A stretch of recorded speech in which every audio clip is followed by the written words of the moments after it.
Bismillahirrahmanirrahim. Assalamualaikum warahmatullahi wabarakatuh.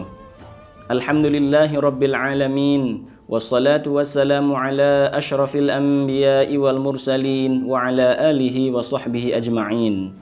Wa qala an-nabiyyu sallallahu alaihi wasallam, man ahabba an yubsata lahu fi rizqihi wa yunsa'alahu fi atharihi falyasil rahimah. Al-hadits atau kama qala Rasulullah sallallahu alaihi wasallam, amma ba'du. Ma'asyiral muslimin wa zumratal mu'minin rahimakumullah. Insyaallah pada kesempatan yang berbahagia ini, pada kultum yang singkat ini, kita akan membicarakan satu tema yang berjudul keutamaan bersilaturrahim. Silaturrahim bukan merupakan satu adat istiadat yang biasa, akan tetapi ia merupakan bagian daripada satu syariat. Ada banyak cara agama kita memotivasi umatnya agar melaksanakan bersilaturrahim ini. Ada yang berbentuk perintah Allah Subhanahu wa taala yang dijelaskan di dalam Al-Qur'an secara gamblang. Ada juga berupa jaminan ataupun berupa pahala yang diberikan oleh Allah Subhanahu wa taala.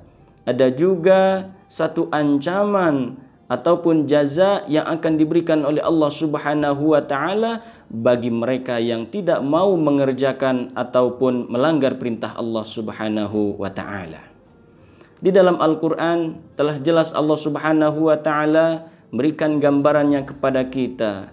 Asta'idzu billah, bismillahirrahmanirrahim. Wa'budullaha wa la tusyriku bihi syai'a wa bil walidain ihsana wa bidzil qurba wal yatama wal masakin wal jari dzil qurba wal jaril junubi was sahibi bil jambi wa ibnis sabili wa ma malakat aymanukum ila akhiril ayah. Wallahu a'lamu bimuradihi bidzalik. Wa'budullaha wa la tusyriku bihi syai'a.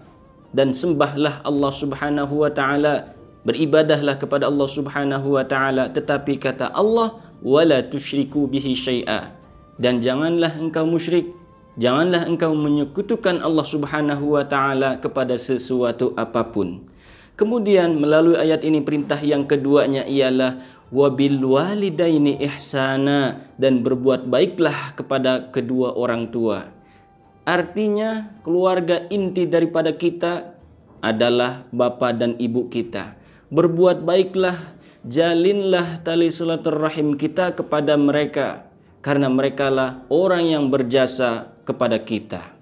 Kemudian wabidzil qurba, dan kepada karib kerabat kita, semua orang yang termasuk ke dalam keluarga kita yang masih ada hubungannya nasab ataupun dari segi pernikahan dan yang lain sebagainya.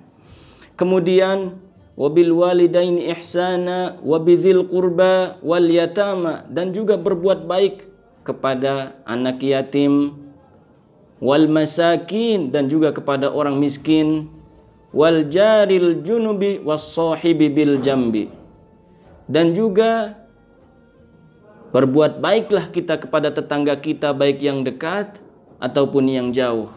Maka ini adalah merupakan perintah Allah Subhanahu wa taala kepada siapapun mereka yang merupakan keluarga ataupun yang bukan merupakan keluarga kita, maka hendaknya kita berbuat baik kepada mereka, jalinlah tali silaturrahim kita. Kemudian Rasulullah sallallahu alaihi wasallam pun mengumpamakan kepada kita bahwasanya menjalin tali silaturrahim adalah merupakan satu tanda keimanan kita kepada Allah Subhanahu wa taala. Wa qala an-nabiy sallallahu alaihi wasallam, man kana yu'minu billahi wal yaumil akhir falyasil rahimahu. Barang siapa yang beriman kepada Allah Subhanahu wa taala, ingin kita dikatakan beriman kepada Allah Subhanahu wa taala dan kepada hari akhir, maka kata Rasul, falyasil rahimah, maka jalinlah tali silaturrahim.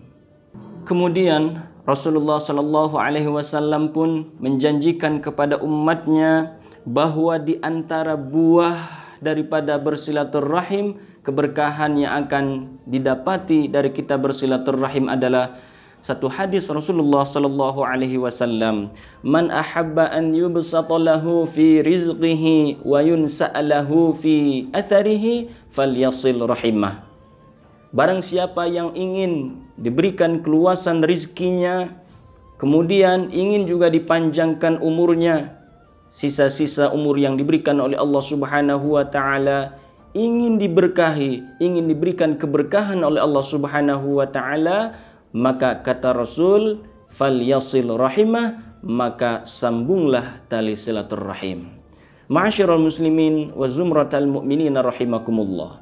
Mudah-mudahan dengan ilmu dan pengetahuan walaupun sedikit yang kita dapati, kita dapat diberikan kekuatan oleh Allah Subhanahu wa taala, dapat mengaplikasikannya di dalam kehidupan kita sehari-hari. Amin, amin ya rabbal alamin wa ya mujibas sailin.